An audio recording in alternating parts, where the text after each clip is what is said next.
Hey everybody, we're here to go ahead and put in our water block for our CPU. I'm pretty stoked about this. I got this EK water block, which is actually a Asus branded water block. We're going to go ahead and take the backing and the clamp down off of this motherboard so we can put this new backing on to give it the feet that it needs to go ahead and screw in. So to do that, to take this clamp off, we're going to go ahead and take the first screw out of the front of the socket here. Go ahead and set that aside. It's easy to just kind of pull back, and in order to unscrew the remaining two screws on this, one more to go, and these screw into a black back plate on the back of this particular motherboard. So it holds everything together. So we're going to go ahead and remove the clamp, and we can lift the motherboard up here real quick and pull out the back plate. You can see it right here. So the reason why we took that back plate off is to go ahead and put the silver one on. You can see there's these four edges where the water block's going to go ahead and clamp onto. Then it has the three screw holes that line up with the one that we just removed. We're going to take this blue kind of gasket here, this separator. We're going to put that on top that goes in between the motherboard and this little back plate here. So it's going to fit in right behind it. It's going to line the holes up. Now, probably the easiest way that I found to do this, and it's a little bit trickier to do on camera as you're trying to film the whole thing, and what I find the easiest to do is to take our clamp here, put our screw through it, put that through the motherboard, kind of hold it all together with a screwdriver here. Just kind of lift it up and pull it back and let it rest on there. Take your gasket and then put that on top of the screw. Hopefully it doesn't slide out on you. Then take your back plate, go ahead and line it up, and then go ahead and start screwing it down. Now we're not going to get it extremely tight here. We just want to get it nice and snug. Go ahead and put in our second screw. And basically just do the same thing. Poke it through and then make sure everything gets lined up correctly. And then tighten it down. Again, not extremely tight at this point. We want to make sure we can get our third screw in first before we tighten everything down extremely tight.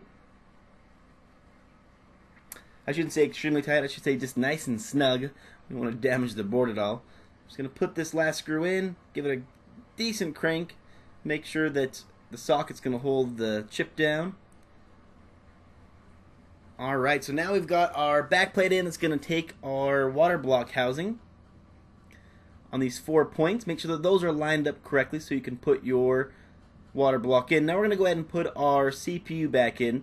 Now if you've removed your CPU out or you had another housing or block on top of it, you want to make sure you clean all the thermal paste off of it with some alcohol and a cotton swab or something, some form of a cloth. Make sure you put it in correctly and go ahead and lock it back down into place here.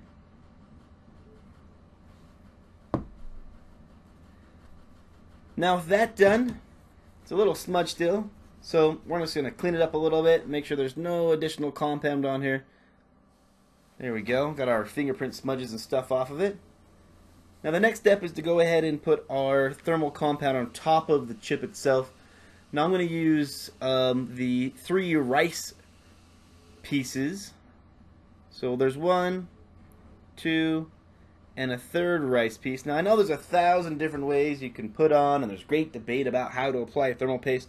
I don't want to get into that. Use your own method. The goal is to make sure it spreads out enough that it makes contact with the water block to pull heat off of the chip. So use whatever method works best for you. I like this method because this is what is recommended by EK.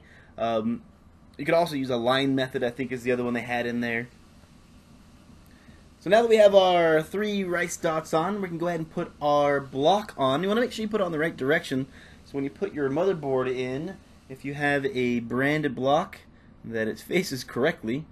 So we're going to go ahead and take the backing off of the block here. We can go ahead and just put it right on top of the screw holes, line it up nice and perfect. And really what we're going to do is we're just going to start these. We don't want to tighten them down all the way on one side and then do the next. we want to put this down nice and level on top. For a few reasons, we want the thermal paste to put down nice and even, as well as we want to make sure that it's making flush contact with the entirety of the CPU. Now, one thing that I do recommend when you're doing this is to make sure you get once you have your system built, make sure you have a good monitor. You can take a look at all the cores and make sure if you're having overheating problems, you might want to pull it off and put your compound back down again. So we're just going to tighten these down in a crisscross pattern. Get a little tricky one here, doesn't want to get started for me. Might have to wiggle your block a little bit. Going to tighten these down, crisscross. Now you notice that these don't have actual screwdrivers or Allen wrenches. You can get this tight enough by just using your thumbs. It doesn't have to be extremely tight. It doesn't have to be clamped extremely hard down on top. We want it just nice and snug. You can kind of take a look on the back side and make sure they're even out. Depending on how far the screw is in to the actual hole itself. Now, one may be a little bit more difficult, and one thing that I suggest doing is put your screws into this backplate before you install it.